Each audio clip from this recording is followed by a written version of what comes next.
On a tous en nous cette dualité, n'est-ce pas? D'un côté, la logique pure et de l'autre, l'émotion brute. Mais qu'est-ce qui se passe quand l'une des deux prend complètement le dessus? Aujourd'hui, on va explorer une approche vraiment fascinante, inspirée des travaux de Raymond Dazin, pour justement trouver l'harmonie parfaite entre ces deux forces qui nous animent. On a souvent cette impression d'être tiraillé, comme un élastique tendu entre la tête et le cœur. D'un côté le rationnel, de l'autre l'émotionnel. La question c'est, est-on condamné à vivre cette espèce d'oscillation permanente, ou est-ce qu'on peut au contraire trouver une vraie voie d'équilibre? Alors, voilà le plan de vol. D'abord, on va définir clairement ces deux pôles, l'intellectuel et l'émotionnel. Ensuite, on verra pourquoi le déséquilibre pose un vrai problème. Puis, comment on peut chercher l'harmonie, et surtout, on va voir la méthode concrète pour y arriver. Et à la fin, on verra que tout ça, c'est pour retrouver du sens. Allez, on commence par la base. Pour trouver un équilibre, il faut d'abord bien identifier les deux forces en présence. On va les appeler le haut potentiel intellectuel, le fameux HPI, et le haut potentiel émotionnel, ou HPE. Ok, posons les choses simplement. D'un côté, on a le HPI, lui, il carbure au mental, au rationnel, à la logique. De l'autre côté, le HPE, qui s'exprime à travers l'émotion, l'intuition, la créativité. Le point crucial à comprendre tout de suite, c'est que ce sont deux formes d'intelligence qui sont totalement différentes, mais qui ont exactement la même valeur. Il n'y en a pas une meilleure que l'autre. Alors, le mode HPI, pour faire simple, c'est notre côté cartésien. C'est la partie de nous qui analyse, qui structure, qui rationalise.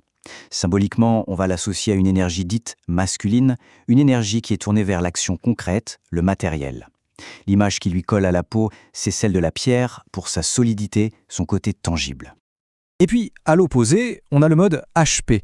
Lui, son carburant, c'est l'intelligence intuitive. C'est le monde du ressenti, de l'imagination, de la créativité. L'énergie symbolique, ici, est féminine. On l'associe à l'eau pour sa fluidité, son côté insaisissable, et aussi à l'aspect maternel pour tout son potentiel créateur. Bon, on a ces deux modes, c'est super. Mais alors, où est le problème? Eh bien, le problème, il apparaît quand l'un des deux modes devient tellement dominant qu'il écrase complètement l'autre. C'est à ce moment-là que le vrai conflit intérieur commence. Le mot qui décrit le mieux cet état, c'est le mot désarroi. Se retrouver complètement bloqué dans un extrême, que ce soit trop d'intellect ou trop d'émotion, ça nous plonge dans un vrai mal-être. C'est ce sentiment de décalage permanent, comme si une partie de nous était en guerre contre l'autre. Alors comment on fait pour sortir de ce désarroi? La solution qui est proposée ici, ce n'est pas de combattre ou de gérer une partie de soi. Non, c'est de chercher une véritable intégration, une harmonie. Et là, attention, on a une idée qui va complètement à contre-courant de tout ce qu'on entend d'habitude. Oubliez la fameuse phrase « Apprenez à gérer vos émotions ». L'approche ici est radicalement différente. La seule solution, c'est d'utiliser ce qu'on a déjà en nous. L'idée est donc finalement assez simple. Si on est trop dans le mental, trop HPI, il faut volontairement, activement aller nourrir son côté créatif et émotionnel. Et à l'inverse, si on est submergé par l'émotion, par le HPE, il faut s'ancrer dans des actions concrètes et rationnelles. Ce n'est pas un truc passif, c'est une cultivation active de son opposé. Et cet état d'harmonie, cet objectif à atteindre, il a un nom, le mode O. Une personne en mode O, ce n'est ni quelqu'un de purement HPI, ni de purement HPE, c'est quelqu'un qui a trouvé sa propre formule pour faire dialoguer ces deux facettes en permanence. D'accord, la théorie, c'est bien beau, mais en pratique, on fait comment? Comment on cultive cet équilibre pour atteindre ce fameux mode O? Eh bien, la méthode proposée est en fait étonnamment simple et concrète.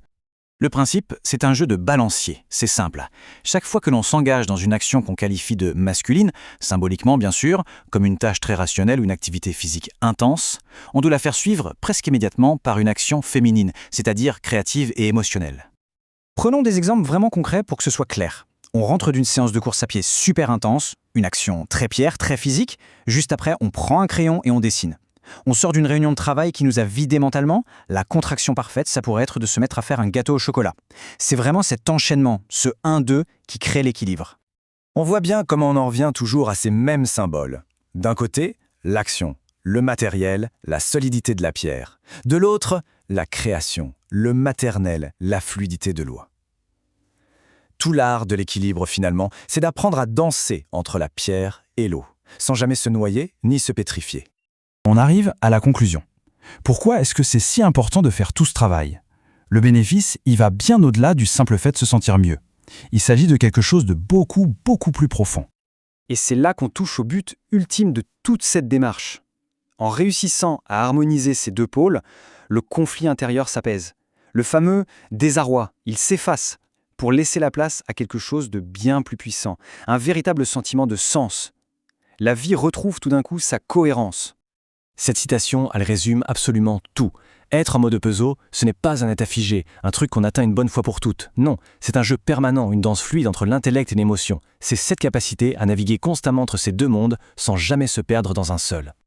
Alors, la question qu'on peut se poser maintenant, c'est, en regardant une journée type, qui est souvent remplie de tâches concrètes, rationnelles, matérielles, quelle sera la petite touche de créativité, la petite vague d'émotion qu'on pourrait y ajouter pour commencer à trouver ou à retrouver son propre équilibre?